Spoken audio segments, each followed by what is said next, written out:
Okay, so have you ever had this happen? You you start the day feeling great, right? Like totally energized, ready to go. Yeah. Then you walk into, I don't know, that meeting, or you look at a specific text chain, or maybe deal with one particular colleague, Oh, yeah. I know where this is going. and bam, like 5 minutes later, your whole system just crashes. You feel heavy, tired, maybe anxious, and you can't shake this feeling that something like your energy just got quietly stolen. That is a perfect description. It really is. That's exactly the feeling of hitting an energy drainer. What you're talking about is having your own, personal resources just silently depleted. Right. And today we're doing a deep dive into something we're calling persona protection. It's really an essential skill for modern life, I think. Persona protection. Okay, I like that. Sounds proactive. It is. It's much more than just like avoiding difficult people. It's a specific practice, really. It's designed to help you manage those professional interactions, keep your boundaries solid, and crucially, keep your own energy levels up no matter what kind of negativity or, frankly, low effort is swirling around you. So it's like building an internal defense system. Okay. So for you listening, think of this deep dive as your shortcut. We've gone through the sources, pulled out the absolute must-knows. Yeah, the core stuff. Exactly. Hey. So by the end of our chat, you'll be able to spot these energy drainers, the common types anyway, and you'll get specific practical tools, we're calling it the inner fortress, to build that shield around your own well-being. Right. So let's jump into identifying them first, because, if you're going to build a defense, you need to know who you're defending against. Makes sense. Profile the threat. Pretty much. The sources lay out 4, let's say, classic archetypes. These energy vampires, they're sometimes called, pop up pretty frequently in both personal and professional settings. And we might think of them as really dramatic, but often they're just consistently draining, Yeah. right? So who are these 4 usual suspects? Yeah, it's often the consistency that gets you. Okay, so we can group them by how they drain you. First up, the complainer. Yes. We all know one. Probably. This is the person who just lives in the problem zone. They detail every single difficulty, every little setback. But the key thing is they shoot down any solution you offer. Right. They don't actually want help. Exactly. They want to wallow, and they kind of want you to get in the swamp with them. Okay. Number 1, the complainer. Who's next? Number 2, the victim. Now, this is slightly different. They consistently frame themselves as completely helpless. And they use that narrative to sort of shift responsibility, avoid any kind of accountability. The drain here is that they basically make you do emotional work for them. You're constantly having to rescue or validate them. That's a really useful distinction. So the complainer wants company, but the victim wants you to, carry them. You got it. Precisely. Then the third type is the controller. This person tries to micromanage or dominate or just dictate how things should go. They often use anxiety, maybe some kind of manufactured urgency to make you doubt yourself. Oh. Yeah, and the energy drain there is just the huge mental load of constantly having to justify your own choices against their, interference. That sounds incredibly tiring. It is. And finally, number 4, the narcissist. The classic. Well, yeah. They don't just want attention, they sort of demand constant validation, constant supply. When you talk to them, the whole conversation orbits around their needs, their stories. You end up feeling totally invisible and just exhausted by the one-person show you had to sit through. Wow. And what's really sneaky, like you said earlier, is you might not even realize you've been hit until later. That sudden wave of tiredness or feeling weirdly irritable. Yeah, the mental fog. Exactly. That's often your brain going, hey, you just spent 20 minutes funding someone else's emotional drama. That's a great way to put it, funding their drama. And, if we connect this to the modern workplace, we really have to talk about a slightly newer face of the drainer, Yeah. especially in professional settings. These aren't always the loud, dramatic types. We're talking about the low engagement drainers. Interesting. The sources mention this, like the person who's always so busy or the passive-aggressive delegator and the quiet quitter. How does low engagement drain you, especially if they're not, complaining at you? Well, it's fascinating because the drain is indirect, right? But it can actually be even more debilitating sometimes. Really? How? Take the quiet quitter. They're doing just enough, right? Just the bare minimum to avoid getting called out. But that doesn't happen in isolation. Okay. Their lack of output, it creates this vacuum. And guess who fills it? Oh, me? Often, yeah. Colleagues like you end up absorbing this unassigned emotional labor or just the actual physical slack. Right.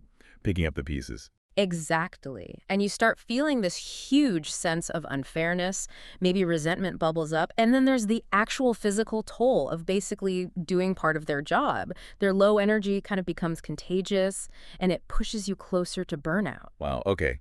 So the quiet quitter isn't just affecting their own work. They're actually draining my time and my effort.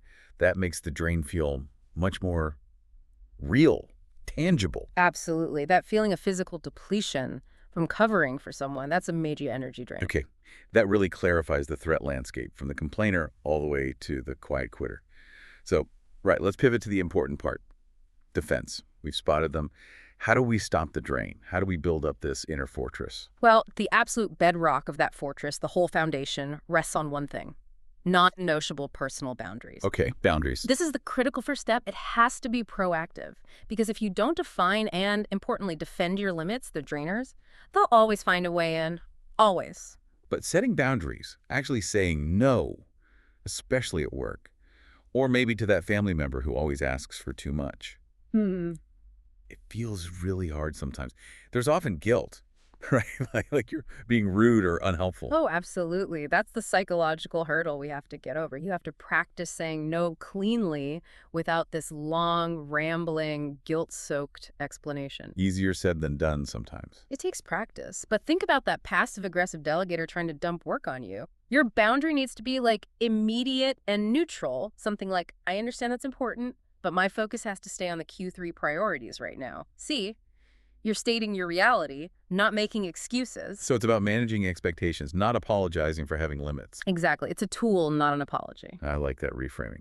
Okay, so boundaries are foundational. Now, what about those in-the-moment techniques? When you're kind of already caught, the sources mention one called the power of gray rock. Sounds intriguing. It is. The gray rock method, it's actually kind of genius because it makes you totally uninteresting to the drainer. Uninteresting. Yeah. It's specifically designed for people who thrive on drama or need that high emotional response. Think the narcissist or the complainer needing their supply. You just become deliberately boring, like a plain gray rock on the side of the road. Okay, walk me through that. What does that actually look like? How do you do gray rock without just seeming, I don't know, weird or robotic? The key is just extreme neutrality and brevity. So the complainer starts their usual saga of woe, instead of jumping in with deep sympathy or trying to fix it. Which is my instinct sometimes. Right. Instead, you respond with really flat, factual, non-emotional statements like, that sounds difficult, or I see, or even just, okay. You offer zero emotional reaction, no fuel, and definitely no juicy details about your own life for them to latch onto. Okay. Keep it bland. Super bland. The psychology is simple. Drainers want a return on their investment, right? If they pour out all this dramatic energy and just get a flat, boring tebble back, They'll go look somewhere else for a reaction. Exactly. They move on pretty quickly to find a more responsive target. You basically become a dead end for their draining behavior. It makes a lot of sense. Starve the drama by not feeding it. Okay. Then there's another technique mentioned, conscious detachment. But wait a second. If we're consciously detaching, isn't there a danger we just become cold or callous? How do we do that and still be, a decent colleague or human? Yeah, that's the crucial balancing act. And the sources are clear. Detachment is not dismissal. Conscious detachment means you emotionally distance yourself from the drama or the low engagement, but you absolutely maintain your professionalism, your basic humanity. So how does that work? You're refusing to internalize the emotional weight of their issues. Think of it like putting up a clear glass wall between you and them. Okay. You can still see the person, you can hear their complaints, maybe even understand their struggle, but you don't let their negativity, their anxiety pass through that wall and mess with your own mood or stability. I see. Observe, don't absorb. Perfect. Observe, don't absorb. It's especially vital with, say, the victim type, who often tries to make you feel their helplessness. You can show compassion without taking on their burden. Okay, that covers the mind bit and the deeper shield. Let's talk strategic engagement, because sometimes you can't just gray rock someone, right? Yeah. Especially if it's your boss or a key team member. When you have to interact, what are the practical, right now, strategies? Right. Avoidance isn't always an option, so you need some tactical maneuvers. First, get really good at the quick exit. The escape hatch. Basically, yeah. Ugh. Have a few clear, polite phrases ready to go that signal you need to wrap it up without sounding abrupt or, defensive. Okay, give me the toolkit. I'm stuck by the coffee machine with the complainer.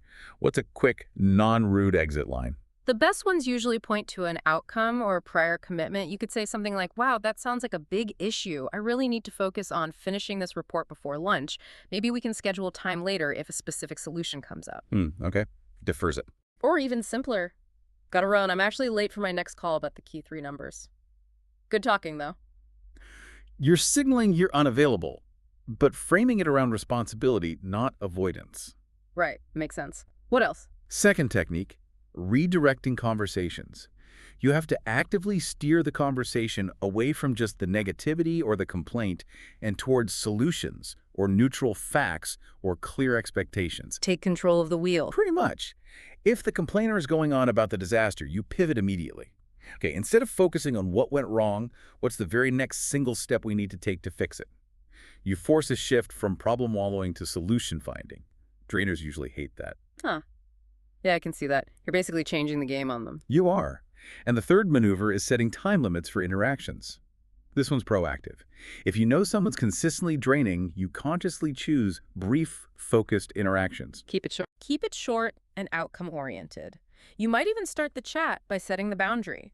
Hey, I've only got 5 minutes before my next meeting. What's the key update you need from me?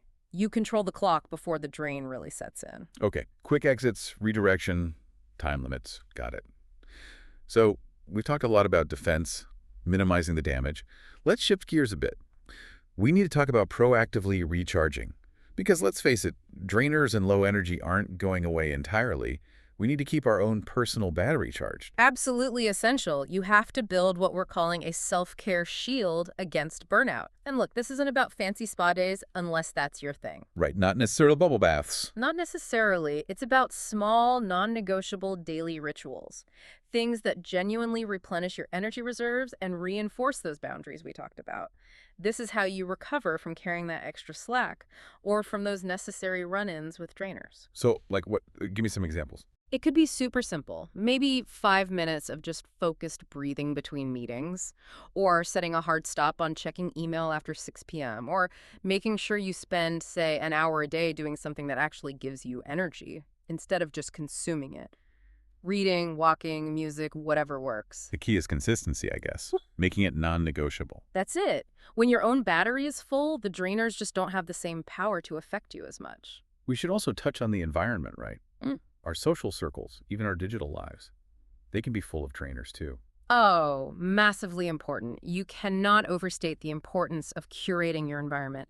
Actively surround yourself with uplifters. Uplifters. Yeah, people who contribute, who focus on growth, who inspire you.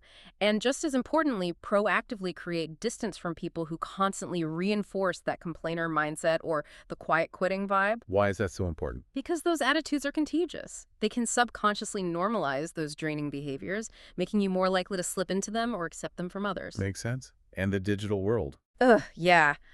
We need aggressive digital detox strategies. We are just bombarded online, aren't we? Constant negativity in the news feed, endless arguments on social media, even trends that seem to glorify disengagement or minimum effort. It's everywhere. It really is. So setting real limits, specific times you don't look at feeds, maybe unfollowing chronically negative accounts, that's a critical boundary against this constant low-level digital anxiety drain. That digital drain is so real, and it sneaks up on you. Yeah. So the bigger picture here, the long-term goal. It sounds like living a genuinely protected life, being kind of immune to all this low-energy stuff. That feels like it needs a real shift in how you think. It absolutely does. It really requires cultivating an abundance mindset. You have to stop thinking of your energy as this small, fixed pot that anyone can just dip into and steal. Right. So how do you view it instead? You focus on your capacity for contribution, for growth, for generating energy. When you feel abundant, like you have plenty, then if a drainer takes a little bit, it feels like a tiny fraction of a huge resource, not like they just took half of your tiny supply. See the difference? Yeah, I do. It changes the whole dynamic. It really does. And you couple that abundance mindset with ongoing proactive boundary setting. You're not just Yeah. reacting when the drain starts. You're communicating your needs, your limits, your expectations clearly before things even have a chance to escalate. That feels much more empowering. So this journey towards energetic freedom, it's about building that resilience, maintaining that inner peace over the long haul. That's the goal. We've covered a lot today. Right. Identifying those 4 classic drainers, Yeah. the complainer, victim, controller, narcissist, and that really relevant modern drain from quiet quitting. And the defenses. Crucially, the proactive boundaries, the neutralizing power of gray rock when you need it. Yeah, turning into a boring rock. Exactly. And those strategic moves like redirecting or the quick exit, these aren't just ideas. They're things you can literally start doing tomorrow. They're tools. Okay, so if persona protection really lets us build resilience, keep our peace, regardless of the energy trends, Yeah. then that journey starts now, Yeah. right? With small steps. So here's something for you to think about as you go about your day. Okay.